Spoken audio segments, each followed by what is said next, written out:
ఓ రాజా, హాస్పిటల్లో ఉన్న ప్రమీలను ఆశీర్వదించును, దూతను కావలించున్నాయి. మా ప్రభువా, నా దేవా,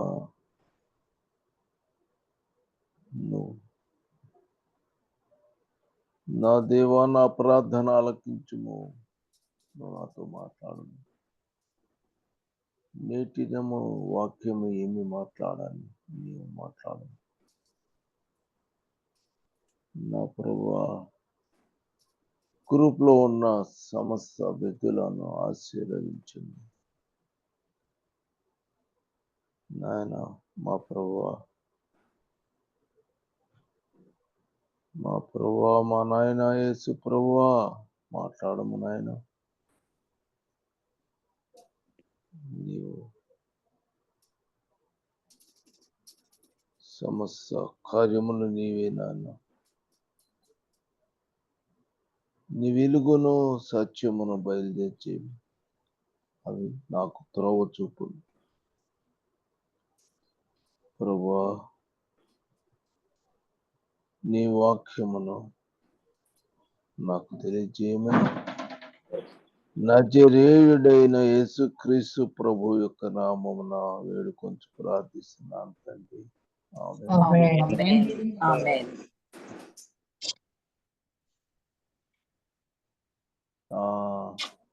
మీరు వాక్యము తెచ్చుకున్నారా ఏమన్నా? పరమిలా తెలియదు. సరే, రైట్, ఓకే. అమ్మా, మా బ్రదర్ గారు రెడీగా మీరు వచ్చారా? వచ్చాను బ్రదర్ గారు. సామెతలు 20:27 వచ్చిన 20:27. అలాగే. నరుని ఆత్మ యెహోవా పెట్టిన దీపము, అది అంతరంగముల. నరుని ఆత్మ యెహోవా పెట్టిన దీపము. ఆమేన్. అది అంతరంగములన్నీ శోధించును. అంతరంగములన్నీ శోధిస్తూ ఉంది. లోపల ఉన్నటువంటి ప్రతి భాగాన్ని కూడా అది పరిశీలన చేస్తూ ఉన్నది కదా. అది నరుని ఆత్మ యెహోవా పెట్టిన దీపము. మనకు ఒక ఆత్మ ఉంది, మనకు ఒక ఆత్మ ఉంది. అది ఆయన పెట్టిందే కదా. ఇన్ అడిషన్ టు దట్, మళ్ళా ఇంకొక ఆత్మను మనము పొందుకుంటున్నాము, పరిశుద్ధాత్మ. ఆమేన్. మనకు ఆత్మ ఉంది, దానికి తోడుగా ఆత్మ, పరిశుద్ధాత్మను మనము పొందుకుంటున్నాము. యెహోవా దీపం. మనము నరుని ఆత్మ యెహోవా పెట్టిన దీపము అనుకున్నాం. ఆ దీపం ఏమైంది? మొట్టమొదటి సామెతలు 19:13 చదవండి. సామెతలు 13:9. 13:9. నీతిమంతుల వెలుగు తేజరిల్లును, భక్తిహీనుల యొక్క వెలుగు తేజరిల్లుతుంది, భక్తిహీనుల దీపము ఆరిపోవును. భక్తిహీను యొక్క దీపం ఆరిపోతుంది. భక్తిహీనులు, అవిధేయులు దీపము ఆరిపోతుంది. గమనించండి, భక్తిహీనమైనటువంటి క్రియలు చేసినట్టయితే దీపం ఆరిపోతుంది. భక్తిహీనమైనటువంటి అవిధేయత కలిగినటువంటి వారిలో కూడా దీపం ఉందా లేదా? ఉంది. దేవుడు పెట్టిన దీపము, అది ఆరిపోయింది. అది మాత్రం ఆరిపోతుంది. అది పోగొట్టుకున్నారు. అది ఆరిపోతుంది. అంటే భూమి మీద ఉన్న మనుషులు అందరూ భక్తిహీనతతోటి చెడిపోయి ఉన్నారు. పాత నిబంధన వరకు కూడా అనేక విషయాలలో వారు తప్పిపోయారు. అవునా కాదా? అవునండి. కాబట్టి అందరి దీపము ఆరిపోతుంది. కానీ హల్లెలూయా. దేవుడు ప్రేమామయుడు. యెహోవా ఆత్మ యెహోవా పెట్టిన నరుని దీపం. ఆత్మ యెహోవా పెట్టిన దీపం. ఇక లోకములో జీవించేటువంటి మనుషుల యొక్క దీపాలన్నీ కూడా ఆరిపోతూ ఉన్నాయి. కారణం ఆరిపోయినాయి. ఏమిటి? అంటే భక్తిహీనత. మొట్టమొదట ఆదాము ఏం చేశాడు? అవిధేయుడై అవిధేయుడై పాపము చేశారు వాళ్ళు. దీపాన్ని అంటే ఆర్పేస్తున్నాడు. పాపము ఈ లోక సంబంధమైనటువంటి అమ్మమ్మ పాపము చేసింది. ఆదాము ఏం చేశాడు? ఓకే అన్నాడు. అంతే కదా? అవును. ఇద్దరు అమ్మమ్మేమో పాపము చేసింది. ఆదాము ఓకే తినద్దు అన్నది అన్నాడు. వారి ఆత్మలు దీపం ఆరిపోయింది. అందుకని వాళ్ళ యొక్క దీపాలు ఏమని ఆరిపోయింది. ఆగిపోయింది. అందుకనే మనము 2 కొరింథీ 4:4 వచనం చదవండి. దేవుని స్వరూపి అయి ఉన్న క్రీస్తు దేవుని స్వరూపి అయిన క్రీస్తు మహిమను కనపరచు సువార్త ప్రకాశము వారికి ప్రకాశింపకుండు నిమిత్తము ఈ యుగ సంబంధమైన దేవత అవిశ్వాసులైన వారి మనోనేత్రములకు అప్పుడు కలగజేసింది. గుడ్డితనము కలగజేసింది. అంటే ఏమైంది? నరుని ఆత్మ యెహోవా పెట్టిన దీపమైతే ఇక్కడ గుడ్డితనాన్ని కలగజేసింది. దాని గుడ్డితనము కలగజేసాడు. దీపాన్ని ఆర్పేస్తుంది. నరుని ఆత్మ కంప్లీట్ గా గుడ్డితనము కలగజేశాడు.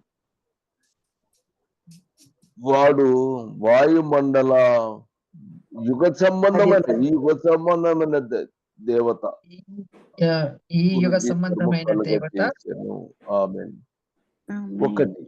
ఒకటి ఏం చేశాడు? యుగ సంబంధమైన దేవత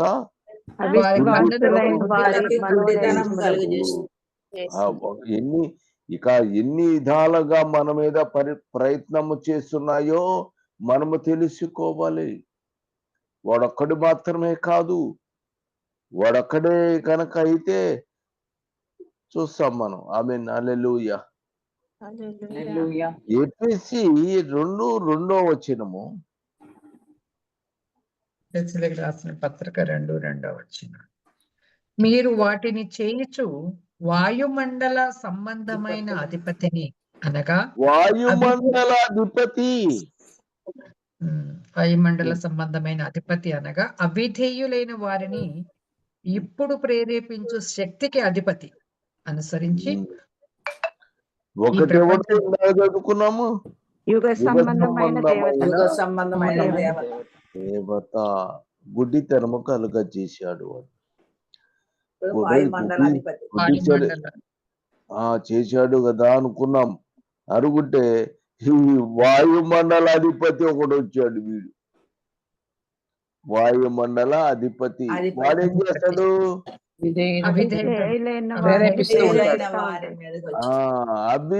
అవిధేయతను ప్రేరేపిస్తాడు. సరే, వాడు అధిపతి అయి వాయుమండలానికి అధిపతిగా ఉండి అవిధేయత కారణంగా మనందరిని అనేకులను తయారు చేస్తున్నాడు. దేవునికి దూరం చేస్తున్నాడు. యోహాను సువార్త 14:30 14, 30. ఇంకను మీతో విస్తరించి మాటలాడను. ఈ లోకాధికారి వచ్చుచున్నాడు. నాతో వానికి ఆ. సంబంధమేమీ లేదు. మరి ఈడుండాలంటే లోకాధికారి ఒకడున్నాడు. వాడు హల్లెలూయా. కూడా ఇంకా ఎదురు చూస్తున్నాడు. ఆమేన్. హల్లెలూయా. దేవా మహాదేవ. ఒక పక్క అంటే దేవుడు నరుణ్ణి తయారు చేస్తే నరునికి ఆత్మ ఇస్తే దీపం పెడితే వీటన్నిటిని ఇన్ని రకాలుగా వాడు ప్రయత్నము చేస్తున్నాడు. అవునా కాదా? అవును. ఆ, కాబట్టి వాడు యుగ సంబంధమైన దేవతలు పని చేస్తున్నాడు. వాయుమండలాధిపతి కూడా చేస్తున్నాడు. లోకాధికారి ఈడేమో వాయుమండలంలో ఉంటాడు. ఈడేమో లోకాన్ని యుగ సంబంధం అనేది దేవత ఒకడు. చూడండి, ఒక్కొక్క పార్టు వాడు విభజించుకున్నాడు. ఆమేన్. కాబట్టి సరే, ఇక లోకాధికారి కూడా తప్పించుకొని ముందుకెళ్దాం. ఆమేన్. హల్లెలూయా. మనం వెళ్ళాలంటే ఎలా ఎలా ఎలా సాధ్యము అనేది తెలుసుకోవాలి. ఆమేన్. అందరూ అటన్నిటిని జయించాలని ఉందా? అన్నిటిని జయించాలి. ఆమేన్. తర్వాత సరే, వీళ్ళందరూ కాదు, ఎఫెసీ 6:12 ఏలయనగా మనము పోరాడునది శరీరులతో కాదు. శరీరులతో అనే మాటకి ఫుట్నోట్లో రక్త మాంసములతో కాదు.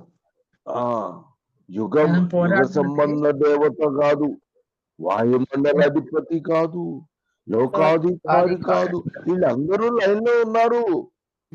తర్వాత వాళ్ళ శిష్య బృందము ఉన్నాయి. ఏంటి? దురాత్మల కూడా వీరి కంట్రోల్ పైన అనమాట. కొంతమంది ఏమో యుగ సంబంధానికి ఉన్నాయి, ఇంకొకరు లోకాధికారిగా ఉన్నారు.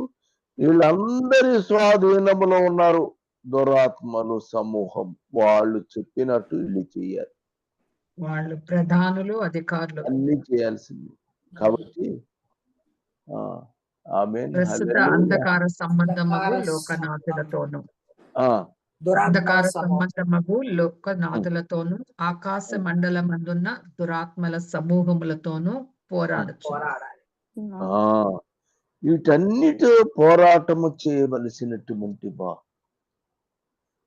కాబట్టి అన్నిటిని జయించాలంటే మన ఆరిపోయిన దీపము వెలిగించడానికే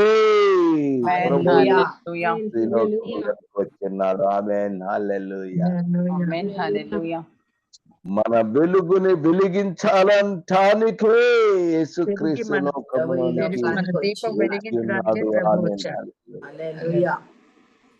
ఆయన యేసుక్రీస్తు ప్రభు, నేను ఒక్కనే రాలేదు, నేను వచ్చిపోయాను. కానీ యెషయా గ్రంథము 48వ అధ్యాయము 16వ వచనము 48:16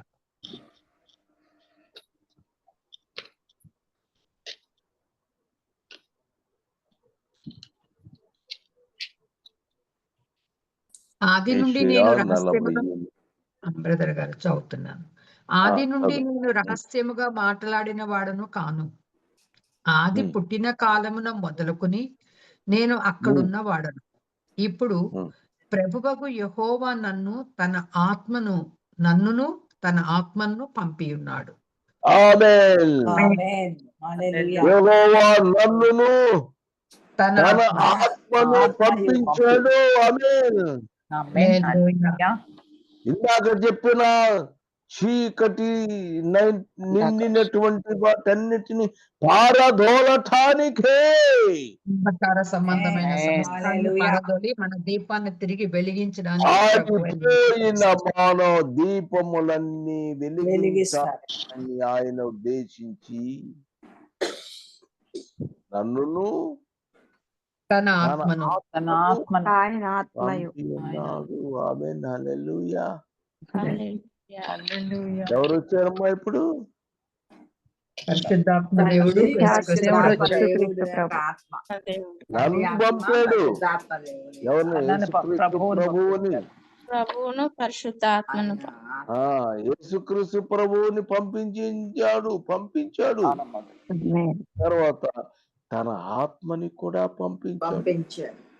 పరిశుద్ధాత్మను, తన ఆత్మ పరిశుద్ధాత్మను ఈ లోకంలోనికి పంపించాడు. ఆమేన్. హల్లెలూయా. కాబట్టి మన మొట్టమొదటి ప్రభువైన యేసుక్రీస్తుని విశ్వసించాలి. ఆయన యెహోవా నన్నును ప్రభువైన ఆత్మను పంపి ఉన్నాడు. పరిశుద్ధాత్మను ఆయన పంపించాడు. ఆయన్ని అంగీకరించాలి. కాబట్టి తండ్రిని అంగీకరించాలి, ప్రభువైన యేసుక్రీస్తుని అంగీకరించాలి, ఆత్మను కూడా అంగీకరించి తీసుకోవాలి, ఆత్మను కూడా మనము పొందుకోవాలి. ఆమేన్. హల్లెలూయా. కాబట్టి ఇందాక చెప్పబడినటువంటి అన్ని జయించాలి అంటే వీరుడు కావాలి. ప్రభువైన యేసుక్రీస్తుని విశ్వసించాలి, పరిశుద్ధాత్మను మనము పొందుకోవాలి. ఆమేన్. వాటి ద్వారా వాటిని పారదోలుతాము. హల్లెలూయా. ఆమేన్. హల్లెలూయా. ఆయన తన వాక్యమును మనకు పంపించాడు. ఆమేన్. హల్లెలూయా. యెహోవా నన్నును అంటే ఎవరు? యేసుక్రీస్తు. దేవుని వాక్యము. మన మాట్లాడింది వినపడిందా? యెహోవా నన్ను అంటే యేసు ప్రభు దేవుని వాక్యము, ఆయన వాక్యమై ఉన్నాడు. ఆ వాక్యాన్ని మనం ఏం చేయాలి? ఆ దేవుని వాక్యాన్ని చదవాలి, మన హృదయంలో భద్రము చేసుకోవాలి. అంటే దేవుని వాక్యము ఒక పక్క, దేవుని ఆత్మ ఒక పక్క, ఇద్దరు దేవుని వాక్యము పరిశుద్ధాత్మ ఇద్దరు కూడా మనలో పని మనలో నివసించేలాగా ఉండాలి. అర్థమైందా? ఒకటి దేవుని వాక్యము మనము కలిగి ఉండాలి. రెండోది పరిశుద్ధాత్మ అభిషేకము మనము కలిగి ఉండాలి. ఈ రెండు మనం కలిగి ఉన్నప్పుడు మనము వీటన్నిటి పారదోలుకుందాము. ఆమేన్. అన్నిటినీ జయించగలుగుతాం. ఆమేన్. హల్లెలూయా. కాబట్టి మొట్టమొదట అప్పుడు మనము వెలిగించబడతాము. తిరిగి మన దీపము వెలిగింపబడుతుంది. ఆరిపోయినది ఇప్పుడు పొందుతాము, వెలిగించబడతాము. దేవుని వాక్యం మనలో ఉంటుంది, పరిశుద్ధాత్మ మన యందు ఉంటుంది. కాబట్టి మనము నిరంతరము వెలిగించబడతాము. చూడండి, టైం అయిపోయింది. సరే. ఆమేన్. హల్లెలూయా. పరిశుద్ధాత్మను పొందాలి, దేవుని వాక్యము పొందాలి, అట్లానే వెలిగింపబడాలి. ఆ వెలిగించటానికి యెహోవా నన్నును అన్నాడు. అంటే ఎవరు? యేసుక్రీస్తు. యేసుక్రీస్తు ఏం చేస్తాడు? నిన్ను వెలిగింపుచాడు. యేసు ప్రభు నిన్ను వెలిగించుతాడు. దేవుని వాక్యము నీలో పరిశుద్ధాత్మ వెళ్ళాలి, చదవాలి. యందు నివాసము చేశాడు. కాబట్టి నిరంతరము నువ్వు గెలుస్తావు. ఆమేన్. హల్లెలూయా. హల్లెలూయా. హల్లెలూయా. మరి టైం ఆ విధంగా వస్తుంది కనుక నా టైము మరి ఇంకొక సమయం వచ్చినప్పుడన్నా నేను గుర్తుంచుకొని చెప్పగలుగుతాను. అంతకన్నా నేను చెప్పలేను. వేరే టైము వేరే వాళ్ళ టైం తీసుకోలేను. దయచేసి మీరు వాక్యము జాగ్రత్తగా వినండి. ఆమేన్. మహోన్నత దేవుని దేవుడా యేసుక్రీస్తు ప్రభువా, దేవుని కుమారుడైన యేసుక్రీస్తు ప్రభువా, మహాదేవ దేవదేవ యేసుక్రీస్తు ప్రభువా, నీకు స్తుతి స్తోత్రము నాయనా. ఇప్పుడు దాకా నువ్వు నాకు తెలియజేసిన వాక్యాన్ని వాళ్ళకి తెలియజేశాను. వాళ్ళకి జీవితము కరగ జీవం, వాళ్ళు జీవంతులుగా ఉండాలి. చీకటి తావులేదు. నీ యొక్క వెలుగు ప్రకాశింపచేయబడాలి. ప్రతి ఒక్క వ్యక్తి అయ్యా నీ ఆత్మ చేత, నీ వాక్కు చేత నీవు వెలిగింపు నాయన. దేవుడు ఈ కొందనాలు కృతజ్ఞత స్తుతి స్తోత్రములు చెల్లిస్తూ నాయన నిరంతరం అందరినీ కాపాడమని యేసుక్రీస్తు ప్రభు యొక్క నామమున ప్రార్థన చేయుచున్నాను తండ్రి. ఆమేన్. ఆమేన్. హల్లెలూయా. హల్లెలూయా.